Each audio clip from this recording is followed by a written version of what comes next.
Water signs, tignan po natin kung ano ang mensahe sa'yo ngayong araw. Keep in mind po na ito ay general reading lamang, so hindi po lahat ay makaka-relate, so be open-minded. Sa mga hindi pa po nakasubscribe dito sa ating channel, please subscribe na po kayo and pa-like na din po ng ating video. At sa mga nais naman pong mag-avail ng ating private readings, makikita nyo po yung link sa description box below. Tarot Intentions by Aliana Reyes. Tingnan natin kung ano po ang mensahe para sa'yo. We have your wish is granted. O, diba? Meron pa naman tayong wishing candle mamaya. What you've asked for is coming true. So, believe in your wishes. Believe in your dreams. Believe in yourself. Water signs. We have easy does it. Stop trying so hard to control everything and all the doors will open for you. So, wag nyong masyadong isipin na kung kayo po ay magwi-wish mamaya. Wag nyo talagang iisipin na wag kayo mag-overthink kasi nagkakaroon ng blockages. At may mga bagay daw, water signs na hindi nyo dapat pilitin. Kasi, di ba, pag pinilit ninyo, talagang mabablock yung energy ninyo. And also, saan kayo nakafocus? Doon lang sa isang bagay na yun. Ang dami-dami pang opportunities para sa inyo. Your desire is within reach. Have faith as everything is working in your favor. Diba? So, everything, the universe is trying to teach you something. Kaya naman may mga bagay dito, water signs na parang hanggang ngayon, hindi mo pa rin nakukuha. Hanggang ngayon, may delays pa rin na dumarating sa life ninyo. Tignan natin ano pa ang mensahe para sa'yo. Cancer, Pisces, and Scorpio. So, ayan po.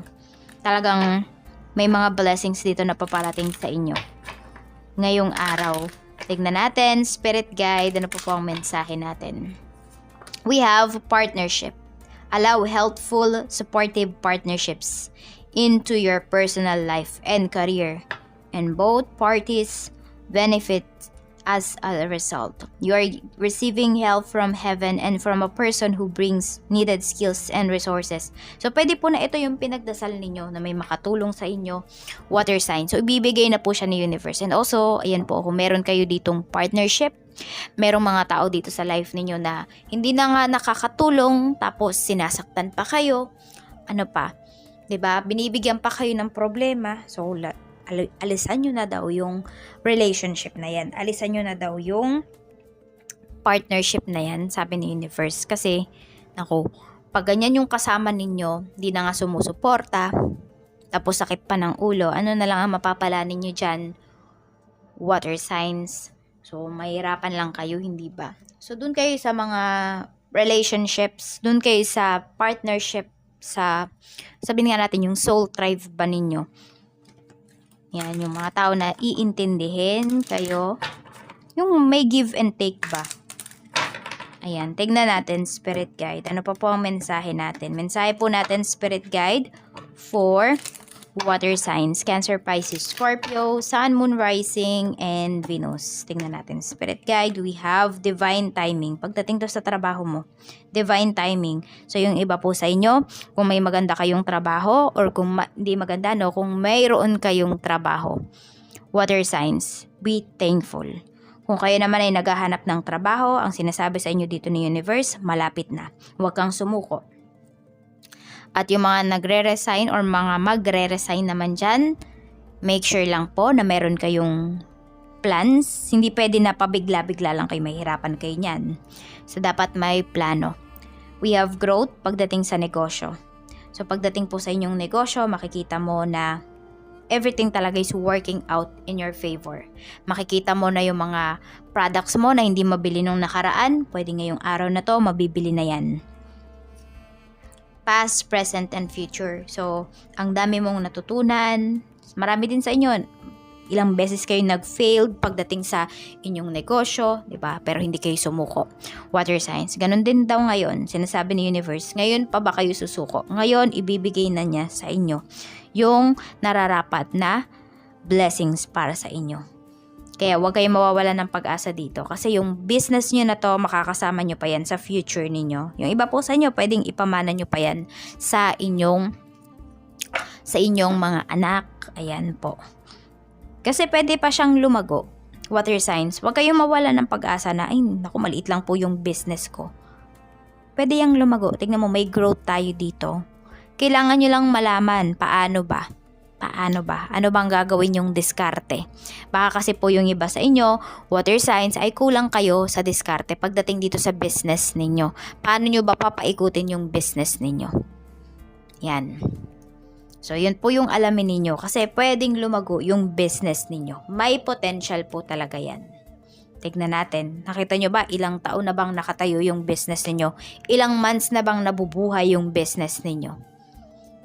And mas marami pang months, mas madami pang years na nakatayo yung business ninyo. Na kumikita ang business ninyo. Tignan po natin ano pa ang mensahe sa'yo pagdating sa kaperahan. Forgiveness. Okay, forgive yourself. Forgive yourself sa mga bagay na ginastos mo. Water signs na ginastos mo pero hindi mo naman bumili ka ng isang bagay, hindi mo naman nagamit. Forgive yourself, water sign, sa mga bagay na gusto mong bilhin pero hindi mo mabili ngayon. Forgive yourself sa mga bagay na yun nga, gusto mong magbigay pero wala kang mabigay as of this time. Okay? Ganun talaga. Mayroon tayong mga lows and highs moment. And pwedeng yung iba sa inyo, nandito kayo ngayon sa low moments ng life ninyo. Na ito yung waiting game. Ayan. Nasa waiting season pa lang kayo ng life ninyo. And sinasabi nga ni universe na malapit niya nang ibigay sa inyo. Naniniwala ba kayo, water signs? Maniwala kayo. Hindi lang kay universe, pati sa sarili ninyo. Hindi lang kay God, pati sa sarili ninyo. Okay? Tignan natin. We have unlimited possibilities. Madami pang opportunities na paparating sa'yo regarding finances. Madami ka pa ditong pwedeng pagkakitaan. Madami pang pera ang darating sa'yo.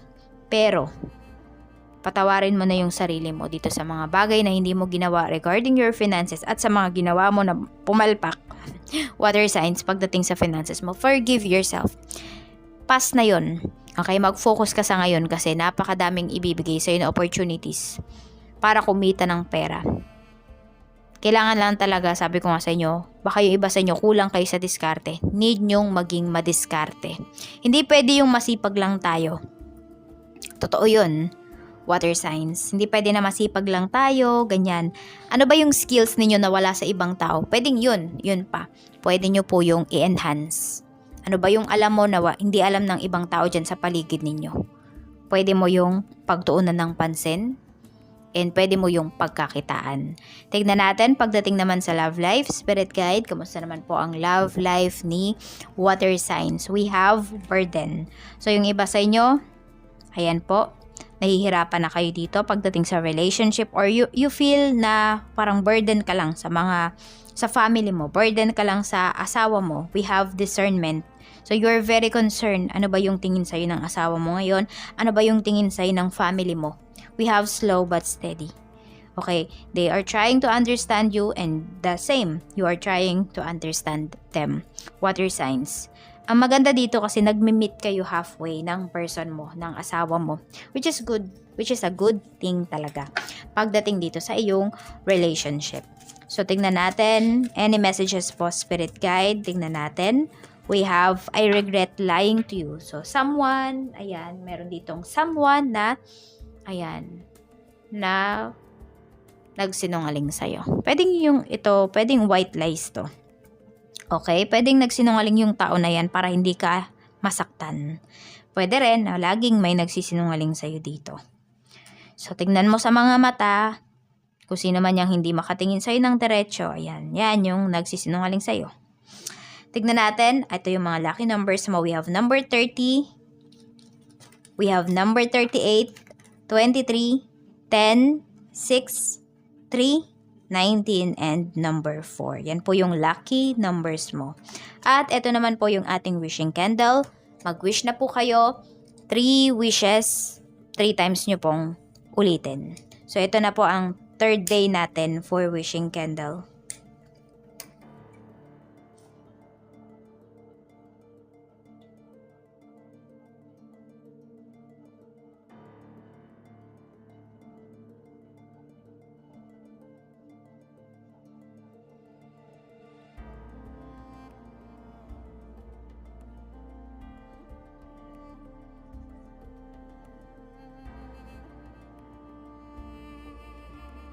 Maraming salamat po sa walang sawang pagsuporta ninyo dito sa aking channel. I-seal na natin.